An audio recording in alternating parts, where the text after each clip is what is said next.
All right, my friend, we have got some awesome stories tonight. I'm not going to waste any time, but man, between some of the most expensive whiskey in the world and the story behind that, to a guy who'd rather get arrested than spend another minute with his wife, to a person who's taking cruise ships to places and in ways that we've never seen, uh, where the Mormon Church keeps their money and how that works, and when you hire the wrong hitman to kill your wife. So we've got a lot of crazy stuff to talk about, a whole lot more than that.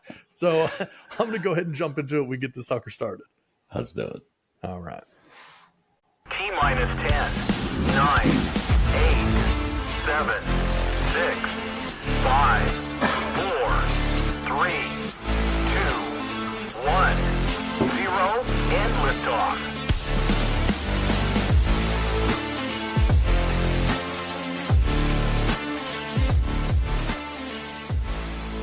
Knock, knock. Guess who? You get the horn show. Oh, hey, come on in. Tad and Jeff here, and excited to entertain you tonight. We've got a lot of great stories and a whole bunch of crazy stuff to talk about. So wherever you are, however you found us, thank you for tuning in, and we're going to have a little bit of fun together. How are you tonight, my friend? Doing good, doing good. How about you? Excellent, excellent, excellent. And looking forward to running through some of these stories with you. As always, we got some good ones. The world never fails to disappoint. Unless you care about the state of the world, in which case it's disappointing on a daily basis. But Sure. but as it pertains to stuff to talk about on this show, the world never fails to disappoint. So let's start with this first one here. In 1998, Michael Hill was at a friend's house, and after hearing a knock at the door, he went to see who it was. He opened the door and was stabbed in the skull with an 8-inch serrated blade. He was rushed to the hospital with his future uncertain. Remarkably, however, Hill survived and was released from the hospital within 7 days. The knife did, however, cause permanent damage to his memory and paralyzed his left hand. And here is a picture of the x-ray. Now keep in mind that he survived. See, I would probably get sepsis from a splinter, and somehow you can get this large of a knife to go all the way down through your skull, and you're out of the hospital in 7 days. Yeah. Is that crazy or what? That is nuts. And for people listening on the podcast, we have the x-ray up on the screen right now. You can see it on our YouTube page. But yes, I mean, that's insane. That's just like, it's not your time. We've talked about it in other situations and in other stories, but that's just that situation that it's just must not be your time. Must not. That is crazy. This was actually, it happened in Jacksonville, Florida. 44 year old. Yeah. I would have never guessed. Yeah, you would have never thought of all the places that this could have happened. But yeah, like, so he was visiting his sister on Jacksonville's north side. He answered the door. Her neighbor plunged the knife into his skull. He's visiting from across town, and he thought it was dark. He thought he got hit. He didn't know what happened. He remained conscious. And at one point, he remembers a paramedic telling police that he wasn't going to make it. And they got him into the emergency room, and the surgeons were able to pull the knife out without severing any major blood vessels. And a week later, he was able to walk out of the hospital and into the Guinness Book of World Records for having the largest foreign object successfully removed from a human brain. Hey, congratulations. That's right. So yeah, yes, the power of, I guess, just persistence. He did not die for some reason. And a serrated blade, if you're going to get stabbed in the skull, the serrated blade's like the worst blade you could have. I mean, it's not easy in, it's not easy out. It's going to be challenging. Jeez. He said, I know people in worse shape than me now, so I consider myself lucky. Yeah. Good for you, buddy. Yeah, for real. He's been on the Maury Povich show and was also on Oprah. Now, no word on his appearance on Maury Povich, whether or not it was determined that he was, in fact, the father. But 'Cause I think the only thing that Maury Povich does on his show is DNA tests to determine who the father of a child is. So if I were this guy, I'd be like, wait a minute, I don't want to go on. Yeah, yeah. Like, it couldn't be me. I had a knife stuck through my head. There's no chance. This kid looks nothing like me. Do you see any knives sticking out of his head? Yeah, exactly. Like, yeah, no. Got a heck of an alibi. No, Yeah, sorry, I was getting stabbed. Derek Smith, the man who stabbed Hill, was convicted in July of 1998 of assault with a deadly weapon and sentenced to 1 year in the Duval County Jail. Come on, man. 1 year. How do you do 1 year for stabbing a guy in the head? Man, he's got a good attorney, boy. I can tell you that. I have no idea what the motive could have been. I'm not sure really it should matter, because I don't think there's anything that could be that bad that would require you to be stabbed in the head with a serrated 8-inch blade. But here we are. And he only did a year in jail. Can you imagine the other neighbors? Like, this guy gets out of jail, comes back home, and next thing he's just out mowing his lawn. Like, hey, Larry, how are you? It's like, hey, good to see aren't you? You're the dude that stabbed it. Like, no, don't come over here. We're not friends. Yeah, no. Oh, they accidentally threw my newspaper in your driveway. Keep it. Yeah, no, it's cool. It's cool. We're good. Yeah. We're good, buddy. I don't need it. Yeah, you call Amazon and be like, yeah, we delivered it to this. It's cool. I'll just order another one. That's right. Yeah, that oxygen machine for my mother, she'll have to wait it out. Not She'll worth be the fine. risk. I'll just blow in her face. I mean, listen, it's going to be hard for her to breathe, but it'll be a lot worse than getting, or a lot better than getting stabbed in the head, which is the alternative here. So, yeah, I'll wait. My gosh. Crazy. Crazy. All right. So then moving on from that, we've all been here, right? You're married. I'm married. Obviously you and I are longtime friends. Our wives are friends. We have a good time. We've taken trips together, all of these things. We're very fortunate in that respect. You and I enjoy spending time with our wives. And the four of us, again, we enjoy hanging out. Not everybody has the relationship with their wife that you and I have with our wives. And I've had a story about a gentleman who is the perfect example. In 2013, a Texas man named Rogelio Andoverde was abducted from his home in front of his terrified wife by two masked men with guns. He returned days later unharmed. It was later discovered that he staged the abduction himself just so he could go out drinking with friends. Can you imagine this? This dude literally faked his own kidnapping to go to a party because he was afraid of his wife. And he does it in front of his wife. Yes. He has to involve her in it. So apparently he's 34 years old. He was at home with his wife when two masked men with guns forced their way in around 10:30 p.m. and grabbed him. His wife, Maria Hernandez, immediately called authorities and was petrified after having witnessed what she thought was the abduction of her husband. We took this incident very serious because of the circumstances described to us by the wife, said Sheriff Guadalupe Trevino of the Hidalgo County Sheriff's Office. People don't just barge into your house and kidnap you for the hell of it. Search helicopters and a dozen deputies from the Department of Public Safety were called in to look for Andoverde. The search was called off after hours went by without any fresh leads. 2 days later, Andoverde showed up at his house and told his wife he'd been released by his kidnappers.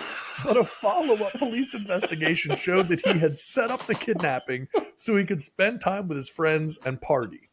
Andoverde eventually pleaded guilty to making a false report to police, which is a Class B misdemeanor.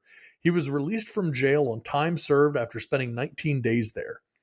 I don't think his wife appreciated being kept up until 4 or 5 in the morning, being interviewed by the cops while her husband was out doing who knows what with who knows who. He's going to have a lot of answering to do, Trevino said. He just shows back up. It's cool. They let me go. Me. Yeah. It's cool. We don't need to go any further with this. It's cool. Honey, I've been through a lot. I just don't want to talk about it. I just want to go to bed. Yeah. I had a 3-leg parlay that I was sure was going to hit. I can't even discuss it. Right? I just need some rest. I just need some rest. Yeah. Can you imagine your wife legitimately thinks that you were kidnapped at gunpoint? You know, if you come to my house at 10:30 at night, well, okay, my wife's probably asleep at 10:30 at night, but let's call it 9 o'clock at night. You come to my house, you come to your house. What are we doing? Probably, I don't know. We're sitting on the couch watching TV, something like that. And then all of a sudden, 2 people with masks on and guns bust into the house and kidnap you in front of your wife. She's calling the cops. She's scared to death. She's going to be a single wife, a single mother now, and all of this stuff. Doesn't have any idea what happened. A couple days later, you just wander in because you wanted to party. Like, oh man, I'm tired. Yeah. Come on. They told me not to involve the authorities, so I think we best listen. That's right.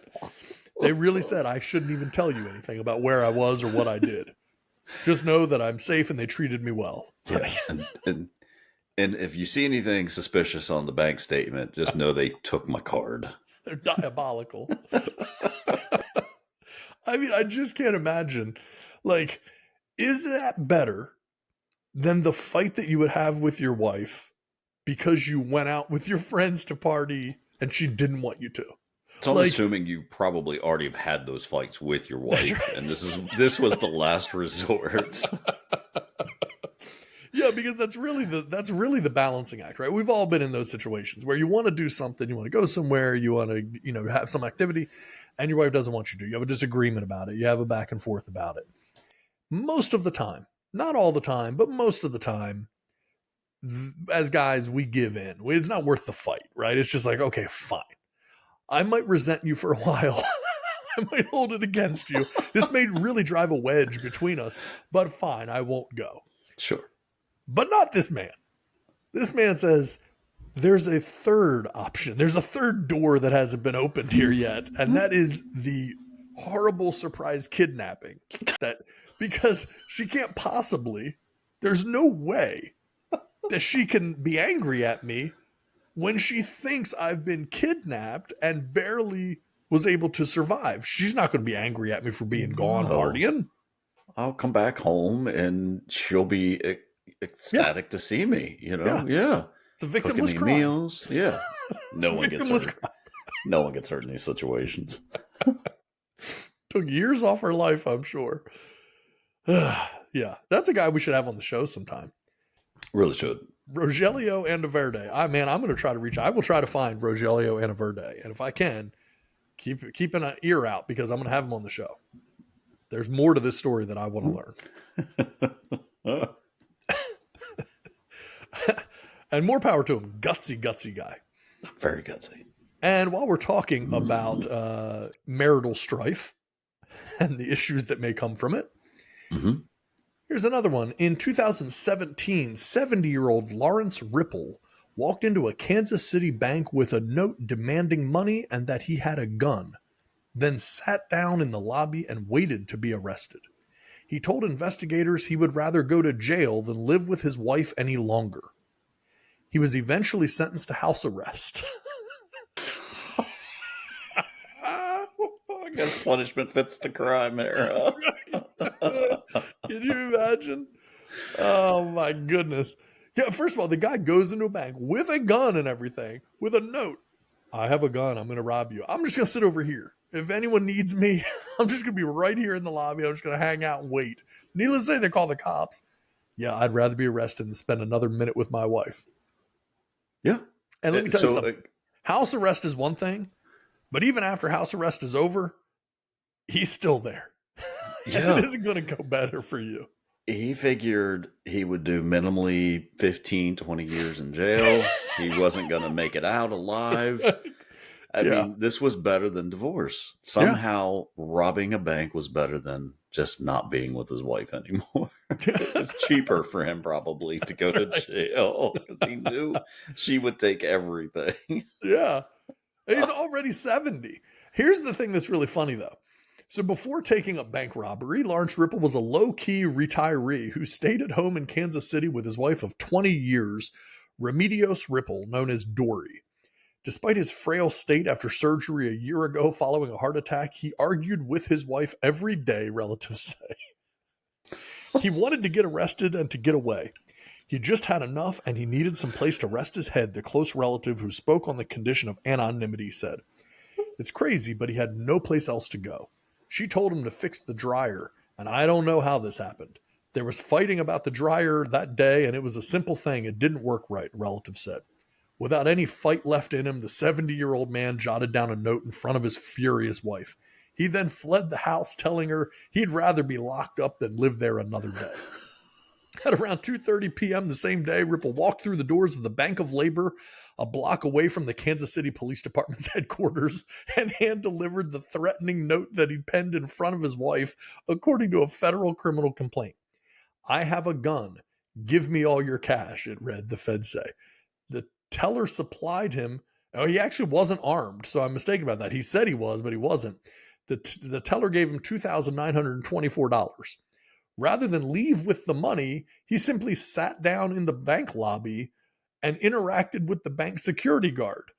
Once under arrest, he spilled the beans to the FBI agents and local cops. He explained how he'd become fed up for taking incoming fire from his wife again and again and no longer wanted to be in the situation. Lawrence Ripple apologized to the judge and received light punishment of 3 years probation with no jail time. The man who originally told his wife he preferred to be in jail was also punished with 6 months of prison time for him, which is house arrest. Jeez. I mean, hey, desperate times call for desperate measures, I guess. There you go. Yeah. You know, a man can only take so much. Yep. You can't just keep pushing him and asking him to fix the dryer and all of these things. Like it's just going to backfire on you. Ladies, learn a lesson. Learn a lesson from this. Oh, that is fantastic. You were so sick and tired of your wife that you faked Just robbed lock the me bank up. to go to jail. Just please lock me up. And it's not like the bank was probably 30 yards down the road. Like he had time to think about this, Yeah. to cool off, and it was still the best option for him. Yep. Yeah. He's like, no, I'm doing this. I'm committed. Yeah, this is it. Nope, this is the best decision for me at this moment. After 20 years of marriage. Jeez. All right. So moving on. If I'm not mistaken, because we were previously recording our sports show that we do every week, which I highly encourage people to check out. But I happen to know, because of some interesting news that came up, that you happen to have a bottle of whiskey near you right now. If you want to hold that up, I know that you were drinking a little bit of very good Japanese Yamazaki 12-year whiskey. It's excellent, excellent whiskey. Not cheap either. Yamazaki's very good and quite pricey, but it doesn't quite compare to this next story. For those who appreciate the finer things in life, a bottle of the world's most sought-after Scotch whiskey just sold for more than $2.7 million Saturday at Sotheby's in London. The Macallan 1926 is one of just 40 bottles drawn after aging in sherry casks for 60 years, making it the oldest Macallan vintage ever produced. Sotheby's had expected to raise between, call it 750 and 1.2 million, and they got shocked when it ended up going for $2,724,967, making it a new record for any bottle of spirit or wine sold at auction. That is a lot of money for a bottle of whiskey. I mean, that is crazy. And what's really crazy is you've never been able to buy these. So of the 40 bottles that were filled in 1986, none of them were made available for purchase. Some of them were instead offered to Macallan's top clients, a luxury that of course adds to its appeal, as evidenced in previous sales of the bottles. In 2019, Sotheby's sold a bottle of Macallan 1926 adorned with one of 14 fine and rare labels for $1.9 million, at the time, making it the most expensive bottle of wine or spirit ever auctioned. Saturday's sale was one of 12 bottles covered with a label designed by Italian painter Valerio Adami, a bottle of which is also believed to have been destroyed during the 2011 Japanese earthquake. Here's what's interesting. I'm going to cover that in a second. This bottle is also the first of the Macallan 1926 bottles to have undergone reconditioning carried out by the Macallan distillery in Scotland before the auction. So there were only 12 bottles of this with this special label from this Italian painter. And one of them got destroyed, or at least is believed to have been destroyed, in a 2011 Japanese earthquake. So then there are only 11 of those particular bottles with that specific label. And the only one of those to actually go through restoration by the Macallan distillery. Imagine the person that actually drank the bottle in 1986 and be like, "Oh, well, thank you very much." And then today you're like, "Crap." Yeah, we say it all the time with our whiskey, with our cigars, different things where it's like, man, I have so many good, expensive things that I don't have enough special occasions to you don't want to just waste it on any given Tuesday. You want to really Right. But man, at a certain point, it's kind of like $2.7 million. Like the last thing I want to do is spend $2.7 million on a bottle of whiskey. And then I go out tomorrow and get hit by a bus and I never even got the opportunity to try the stuff. It's like Pappy Van Winkle. It's like if I get a bottle of it, I got to drink some of it. I can't only let it sit there and never, ever open it. You got to have some of it. I think that for $2.7 million, I'll probably not ever, like maybe take an eyedropper full or something, Yeah, to kind of put a syringe in and like through the cork, pull some out, and then do it that way. I'll never pop the cork on that. That's crazy. Jeez, man. $2.7 million for a bottle. Yeah, I think I want to say this bottle I have here, I don't know, 120, 130 bucks figured is what I spent. Something, yeah. And like I've had this for I don't know, 6-7 years at this point, and I only pull it out for special occasions. You'll have to watch the sports show to understand why I pulled it out. But yeah, I couldn't imagine, and that was crazy for me. Even at that time, I'm like, golly, man, this is crazy. But I wanted it. I was in a position to buy it, and I bought it. But it's good stuff. It's been opened for sure. So that's right. And I'll show you. I mean, there are some differences. Like if I show you what this is a picture of the bottle of Macallan from Sotheby's that just sold for $2.7 million, aged 60 years in sherry wood casks. There it is. That's what a 2.7. Yeah. It's what a $2.7 million bottle of whiskey looks like. And there you can see the label made by the Italian artist there and the numbering there, 12 of 12. That's cool. I mean, I guess maybe even more so for the art, possibly, is what makes it, because it's, if it's special just for that bottle, it's cool. Yeah. I mean, geez. Yeah. I mean, I might have bid 200 or 300 bucks towards it, but there you go. There you go. Might be worth taking a risk for 300 bucks, but hindsight being 2020, now we know you wouldn't have gotten it, but at the time that would have made sense. It would have made sense to throw your hat in the ring, right? See what happens. Yeah, exactly. See, jeez, yeah, that's crazy. So, it's crazy what people will spend their money on, and just that. The money that's still in this world that people can just throw around like that. That's a bottle. Like it's it's a bottle of whiskey. Just a bottle of whiskey, Yeah, aged for 60 years. That doesn't mean it's a good bottle. I mean, there's a lot of stuff that gets aged for a very long time. Doesn't mean it's good.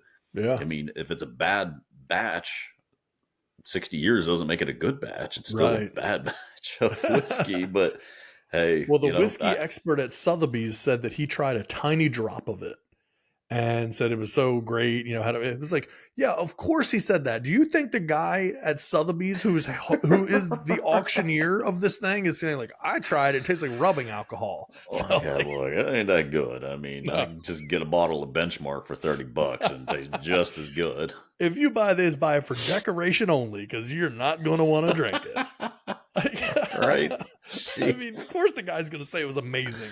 The Yeah. real question is, how did he try a tiny, tiny drop of it? It had to have been a syringe, Syringe or something like like that. Yeah. that. Yeah.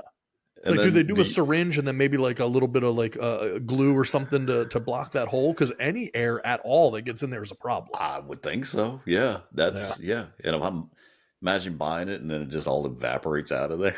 What the? Jeez. 60 years I've waited. Come on.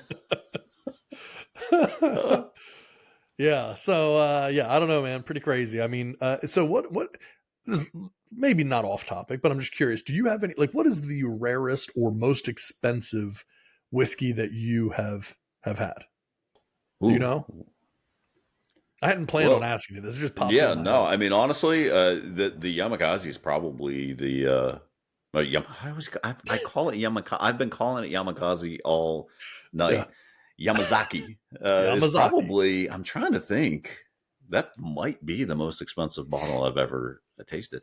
I mean, I've drank some really good, bourbons, but Oh, yeah. I'm usually the one trying to find like the best bourbon for the cheapest price. Right. That's kind of Right. where I'm at. So, Yeah. yeah, I would think that's probably it. I don't know. I'm not going to go to a restaurant and spend $90 for a shot of Yeah. something. Like, I'm just not going to do that. So, Yeah, it is interesting because, well, and also, I mean, Yamazaki, if you go to a restaurant, I mean, you could spend easy 25, $30 on a bottle of that, no problem.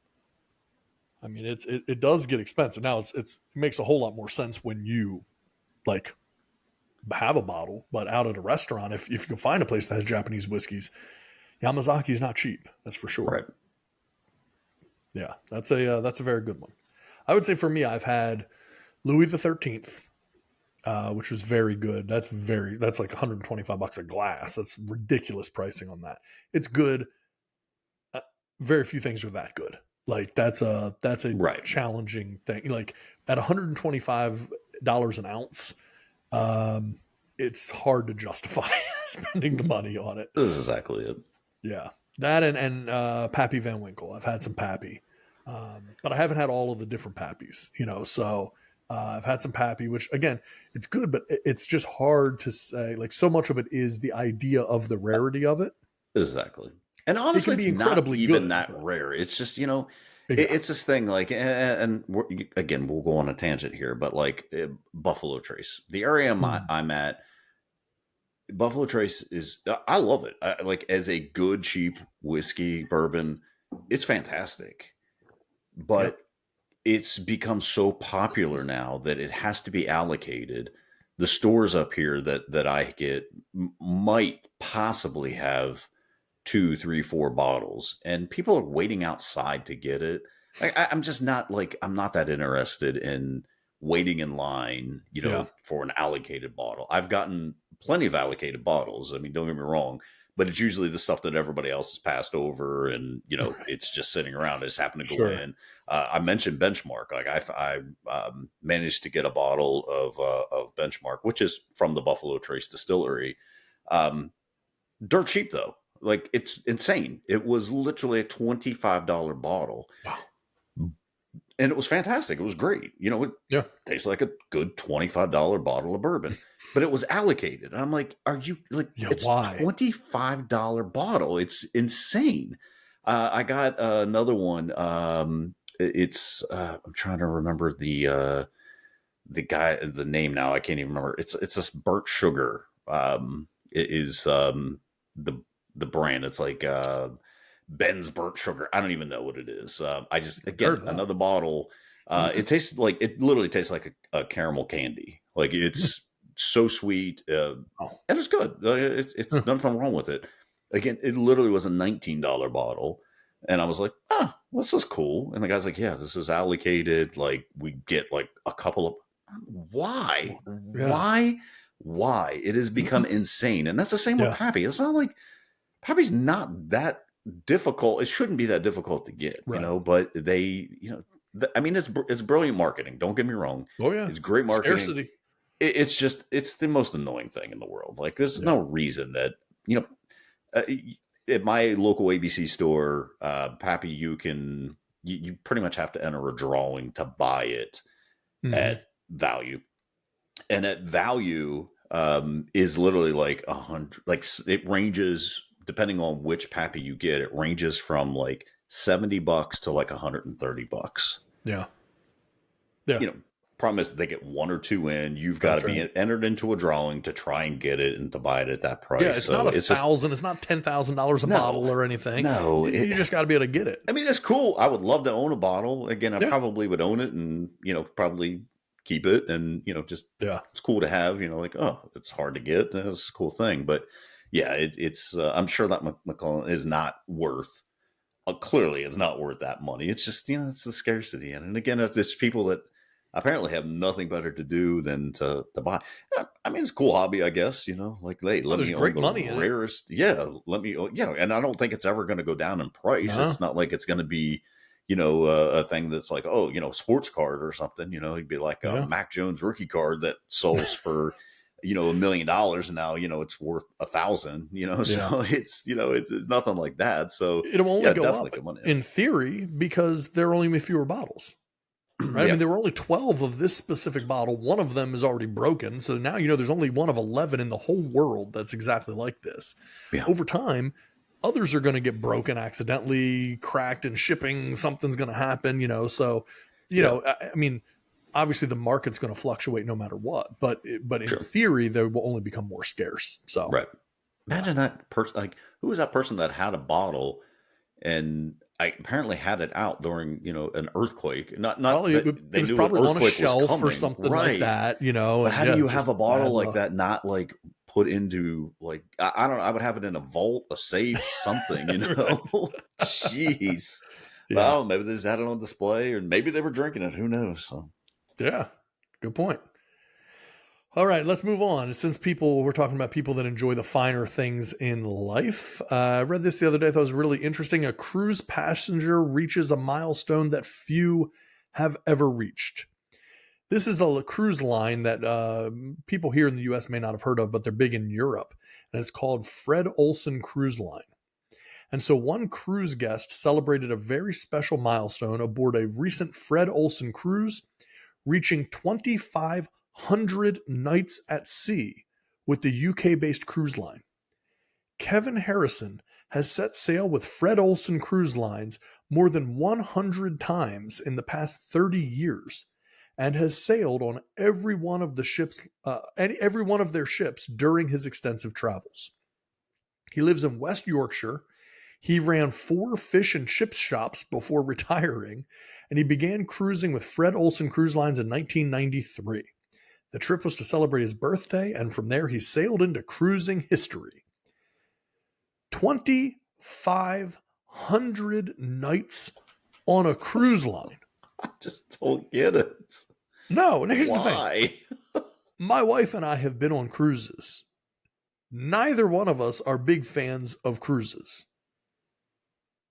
I don't think, unless someone else was paying, I don't really see a scenario where we would go on another cruise. We don't get much out of it. I do think there's some value if you want to see places that you would then want to actually take a trip to and spend time at. But seriously, 2,500 nights divided by 365 years, that is Days. almost 7 years. 6.84 years that he has spent at sea on a cruise ship. 7 years of his life have been spent on a cruise ship. That's so insane. I mean, and I guess those fish and chips places did really well for Hey, him. well, yeah. Jeez. I mean, he's able to retire in the 90s and then spend the next 7 years on a boat.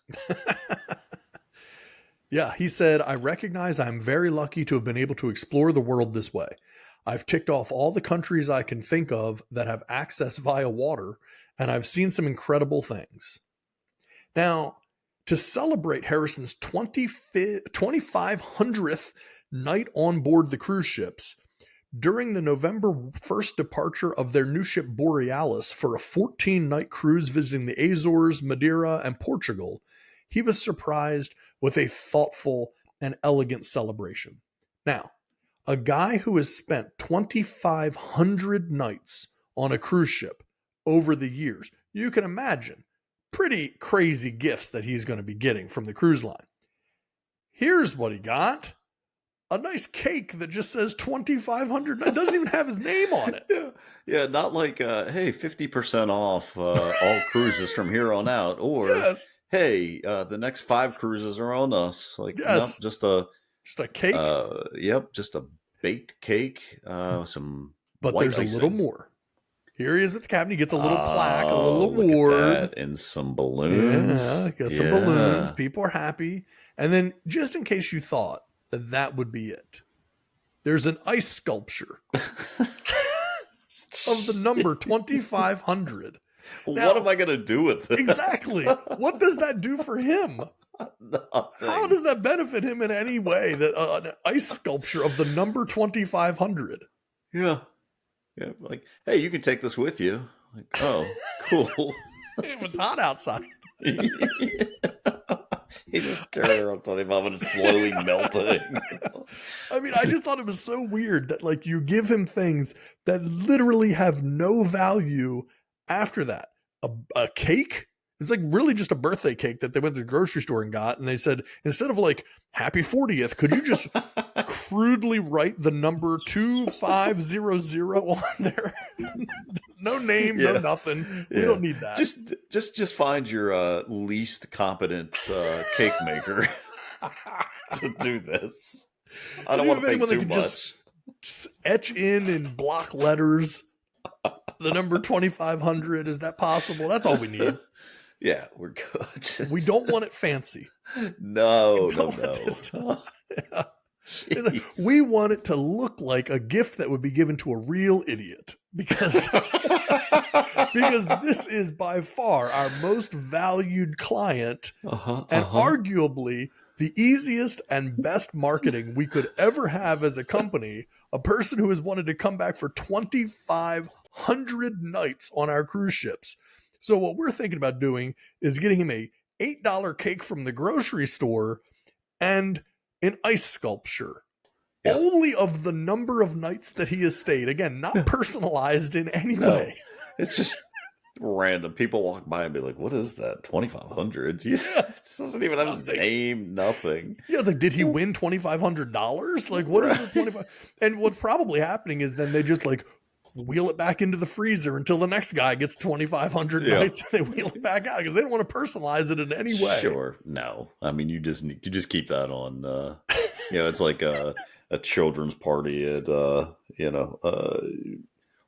one of the, I don't even know the birthday places, Chuck E. Cheese or something, like just wheel it out. Yeah, just bring it back in just for the next person. Clear the dust off. Yeah. Clear the dust off the ice sculpture. Bring it on out here. We got another one. But yeah, man, 2,500 nights on a cruise ship is crazy. I'm not knocking people that like cruises. People like cruises. Oh, I'm not saying plenty of people that like them. Yeah. Yeah. And I'm not saying I've had a bad time on them. It's just if I'm going to the Bahamas and it's 7 days in the Bahamas, it's really 4.5 days on a boat. And that's just not, I could go on a boat anytime. Like I want to be there. I'd rather do a 3-hour flight and be in the Bahamas or Hawaii or wherever it is I'm going. Like fly for however many hours and then spend the whole time there versus, getting 6 hours off of the boat to go try to check out a whole culture and then jump back on the boat and take off again. Yeah. It's just weird that you would want to do that many, like, how do you enjoy that many cruises? I don't. It's 7 years of your life. Yeah, you've been on these boats out of 30 years. So I mean, we're talking about almost a quarter of this guy's life in the last 30 years has been spent on a cruise ship. A cruise ship, yeah. It's very bizarre.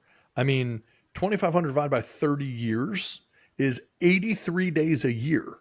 that he's on a cruise. So almost 3 months out of every year for the last 30 years, this guy has been on a cruise ship. That's, hey, I guess if that's what you love, I mean, Yeah. do what you love, they say. And They say it. you know what? Yeah, that he owned fish and chips and was able to use that money. I'm sure his kids are probably like, God, stop going on these cruises, man. That's right. Yeah, come on, Dad. Yeah, please, I need the money. Yeah. You did not you sold the businesses. You did not give us the opportunity to take over the businesses. There's no money here for us. Oh, gosh. All right, let's move on. Let's go in a totally different direction here. In 2008, the founders of Airbnb were so broke that they sold custom cereal boxes to make money. Brian Chesky, Joe Gebbia, and Nathan Blakarchik were just 3 guys trying to keep their young startup Airbnb afloat. They were running out of money and facing eviction from their apartment. Out of desperation, they came up with a crazy idea. They would create custom cereal boxes featuring presidential candidates Barack Obama and John McCain. They called them Obama-O's and Cap'n McCain's. First of all, a great idea. Second of all, here is the actual pictures of the boxes. Obama-O's have hope in every bowl. Cap'n McCain's a maverick in every bite. Huh. And here's what's crazy. It worked for them. The timing was perfect. They managed to sell 1,000 boxes for $40 each, making $30,000. The money was enough to keep Airbnb afloat for a few more months. The cereal box stunt was a success, not just because it raised money, but also because it got people talking about Airbnb. The company received a lot of free publicity. Today, Airbnb is one of the most successful companies in the world. It's valued at over $80 billion and has over 7 million listings in over 100,000 cities. The Airbnb story of cereal boxes is a reminder that even in the darkest of times, there is always hope. With a little creativity and determination, anything is possible. So, did they get permission from Obama and McCain to make cereal after their likeness? Sure they didn't. Right. Sure they didn't. But how did they get away with it? I don't And know. then who made the cereal for them? Or did they just take it out of another box and take it out of actually Captain Crunch? Stuff Golden Grams in the box. And here you go. Yeah. Who knows if there was even cereal in them? Maybe it was just boxes. I don't know. Wow. I mean, look, it's a smart idea as it pertains to they took advantage of, the timing of a presidential election, and that probably got them news coverage and stuff like that. They clearly were able to sell it. They raised 30 grand. If you're, running a startup, you're trying to just pay the bills, stay afloat.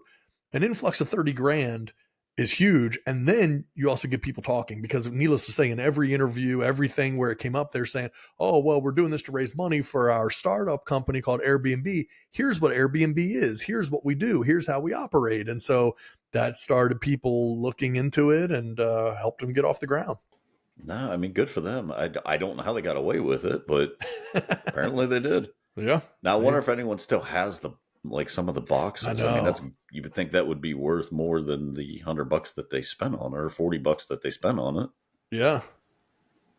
Yeah, that's a good question. I've never looked that up to see but yeah, I mean, I see there are boxes and I just don't know, what they would be selling for now.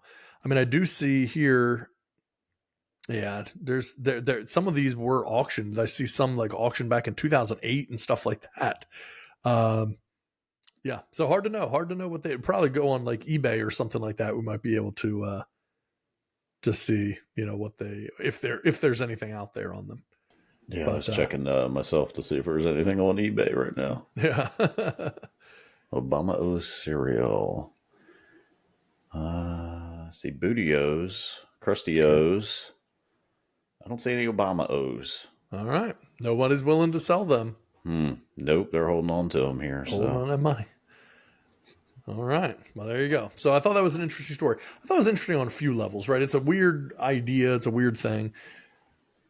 it also shows just like there is perseverance, right? Like these guys are sitting there going like, okay, man, we just can't get the word out. We can't seem to get this thing going and we can't grow the show. It's just not taking off.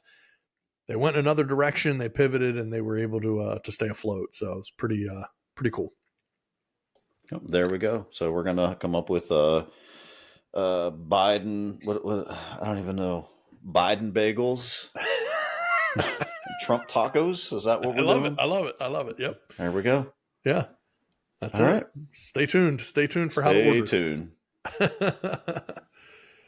All right. So moving on, we're going to kind of go rapid fire here because I don't want to go too late here. Saw this the other day.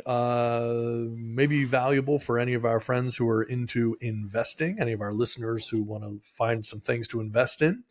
The top 10 holdings in the Mormon Church's $47 billion portfolio. First off, yeah. That's right. Let's start right there. Why does the Mormon Church have a $47 billion portfolio? But dang.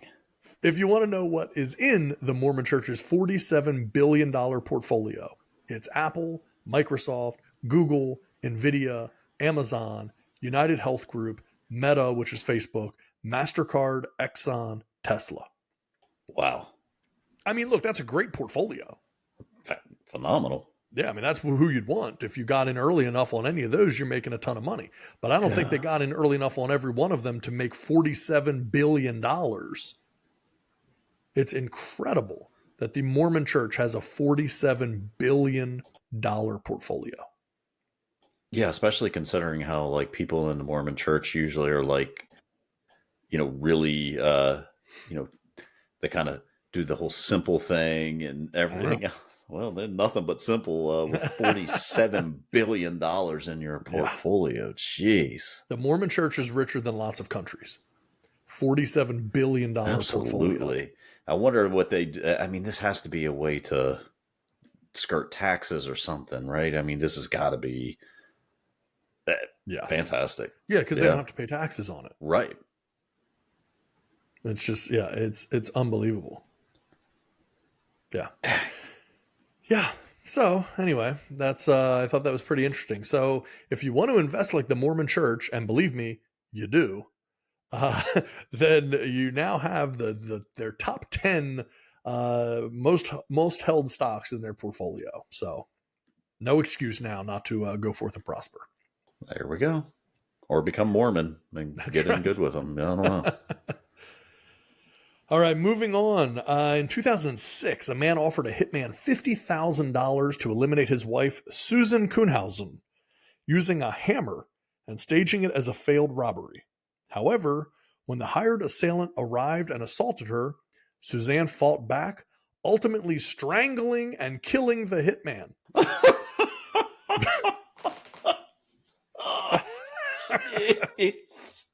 Yeah. What hitman did you use that she was able to strangle him and kill him? It's pretty amazing. I mean, here's the other thing that I'm going to say. I'm going to see if I can manage to zoom in on this enough for you to be able to see it really well, because this is definitely worth seeing. This is the guy that she was able to kill.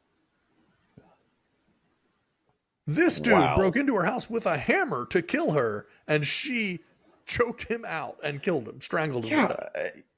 Was he paraplegic or something? I don't understand. I think he wheeled himself in. Right. Yeah. Isn't that insane or what? So the long and short of it is, and I won't go into every single detail, but that guy's name is Ed Haffey. He was a hitman hired by her estranged husband to kill her with a hammer. And so she grappled with him, bit him, and wrestled the hammer away from him. And he, so before she could like actually take the hammer to him, he started punching and, hitting her and everything, knocked the hammer out of her hand. So then they wrestled, continued punching each other, both went to the ground. And then she managed to get him in a chokehold and choked him out.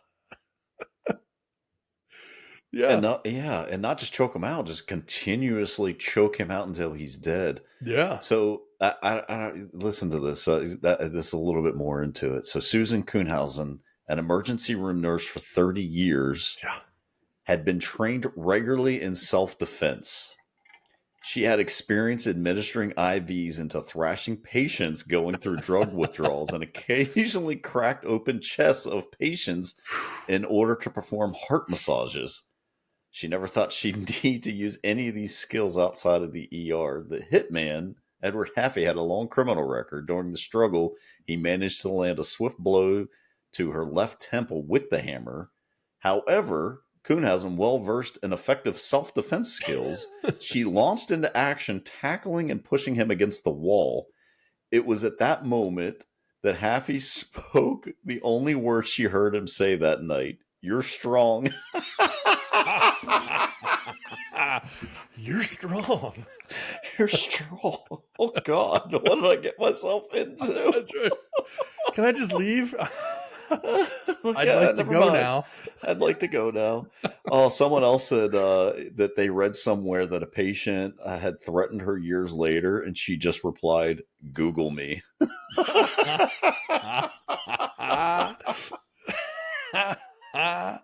Yeah.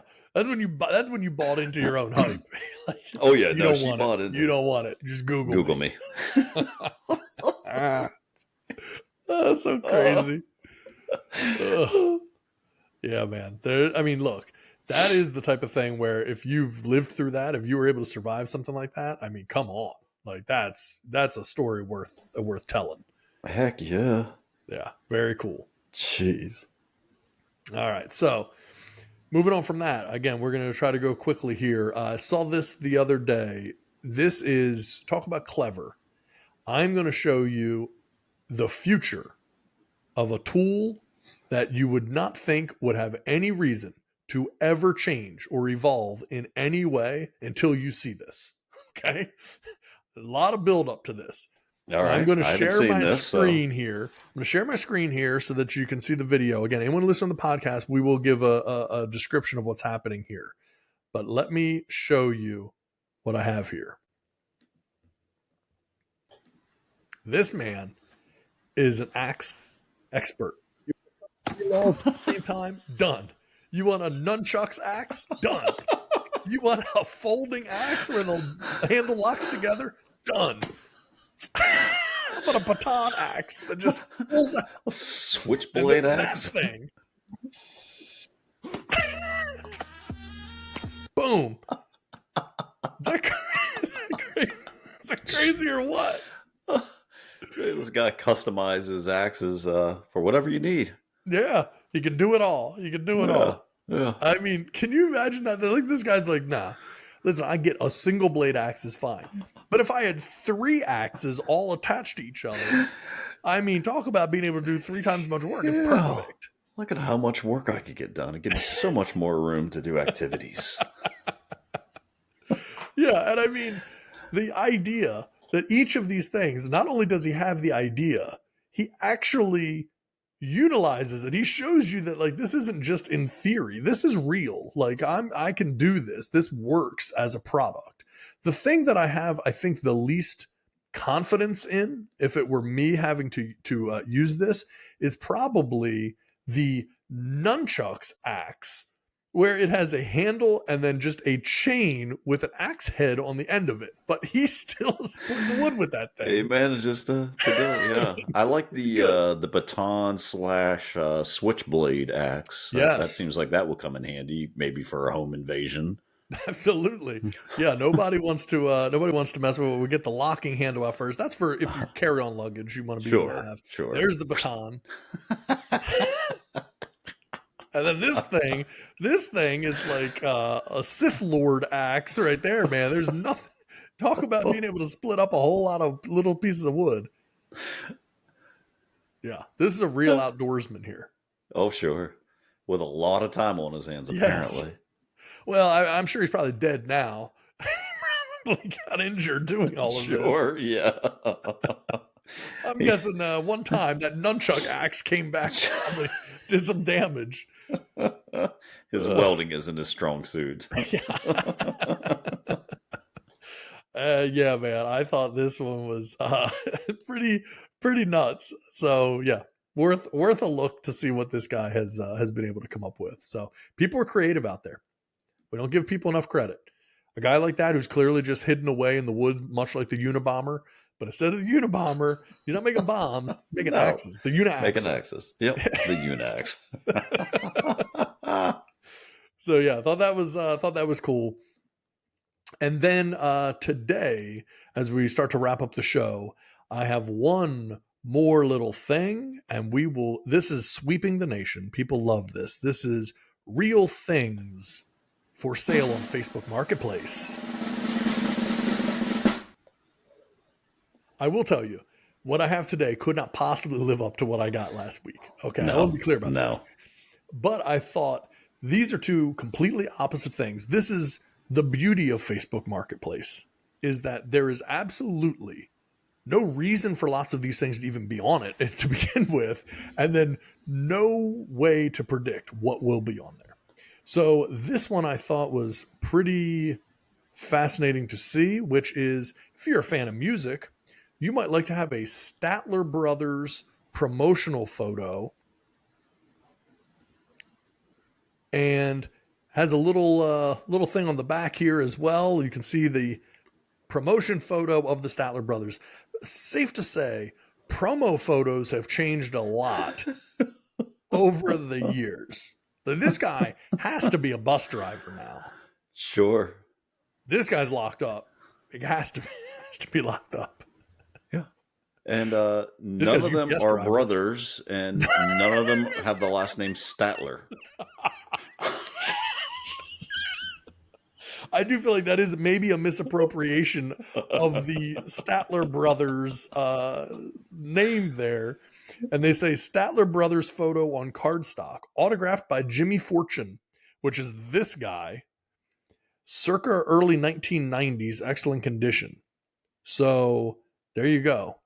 If you want an autographed picture of something that says Statler Brothers on it with a random collection of guys who, you're like you said, are not brothers. They all have different last names. None of their names is Statler. Yeah. I cannot describe or explain why that exists. And the other thing is, and I think it's really important to understand, the person selling this, it's being sold for $2. Why? Exactly. What is the purpose of selling that for $2? Yeah, it's like you're just cleaning out your cloth. Like, I got to sell this. What's a good price? It's funny. Nick Bargatze has a little comedy skit. He does that, but saying that his wife was selling something on Facebook Marketplace for $5, and someone was coming to the house to pick it up, and he's like, best case scenario is we get $5. Worst case scenario, is we're all murdered. You bring a serial killer into your house. And you sold it for $2. Yeah, that's funny. What if I never bought it? Might have to. Don't see it sold. So if you're a Statler Brothers enthusiast, and you want that Jimmy Fortune autograph that he wrote out to somebody named Karen, it's there. It's there. From Staunton, Virginia. Yeah. The Statlers. Yeah. And then I saw this, and this is, again, going the opposite direction. This is something where if you're buying this, I mean, your budget is significant. Maybe the idea of buying this on Facebook Marketplace seems a little bit weird, but again, everyone does their own thing.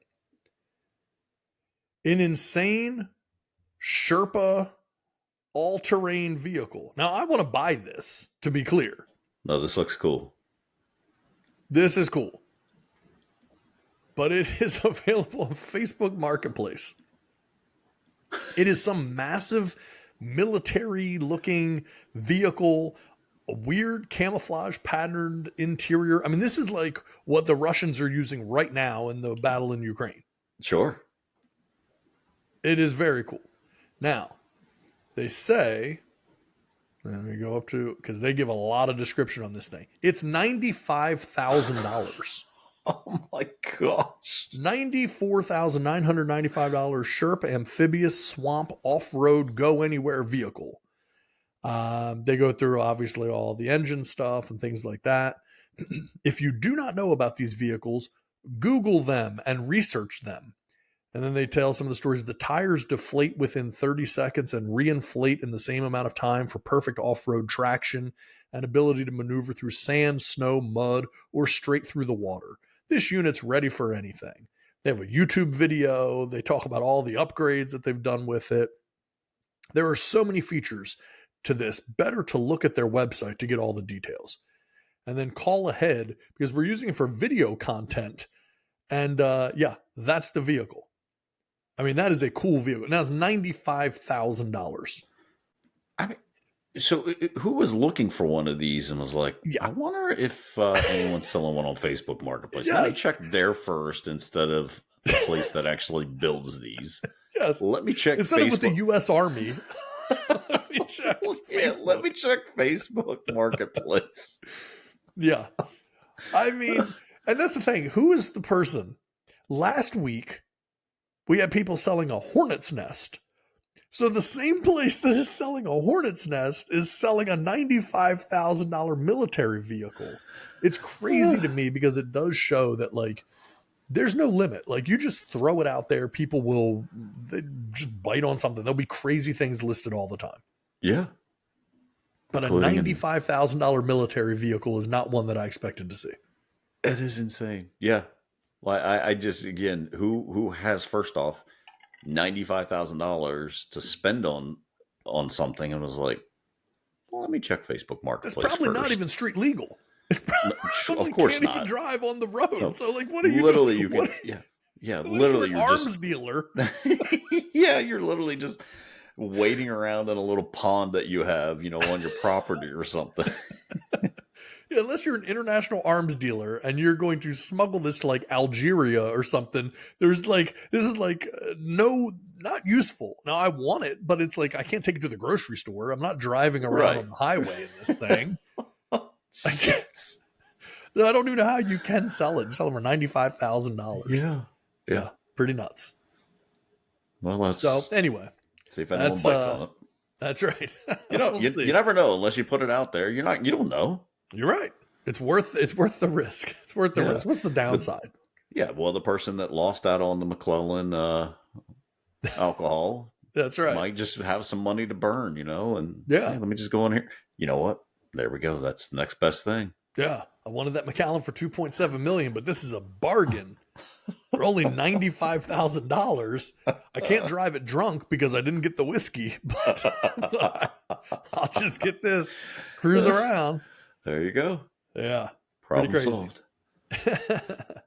So anyway, I think that's everything we got for tonight. Anything, last words, anything you want to throw out there? No, that's it. I mean, we'll probably, by the time this stuff gets out, might be at Thanksgiving or around Yes. Thanksgiving. But if it's before that, have a great Thanksgiving. I'm getting ready to go brine my turkey to get it on the smoker on Thursday. So, yeah, Nice. looking forward to that.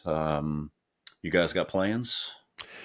Laying low this year. All right. We did some Appreciate traveling before. We're going to be out of town for Christmas, seeing family this year. So we decided to stay local and just hang here, just the missus and I, for Thanksgiving itself, and then Christmas will be gone. So we just I figured like it. simplify it, and yeah. So not do anything too crazy. You're staying on the home front. Yeah, actually, we're going to have the people come to our place this year. Nice. So, smaller group this year. So, we're able to host it. So, yeah, 24-pound turkey getting ready to go on the smoker on Thursday. So, yeah, wish me luck. It's always a harrowing task when you're responsible for the only thing that people want on Thanksgiving. Yeah, you're gonna want to get Yeah. that right. Yeah. You just hope that the turkey doesn't fall into the fire and completely ruin Thanksgiving. So 24-pound That's right. turkey. Yeah. I mean, it's, yeah, you got to make sure that thing's cooked all the way through. I mean, that's a massive bird right there. yeah, A pterodactyl. pretty much. Yeah.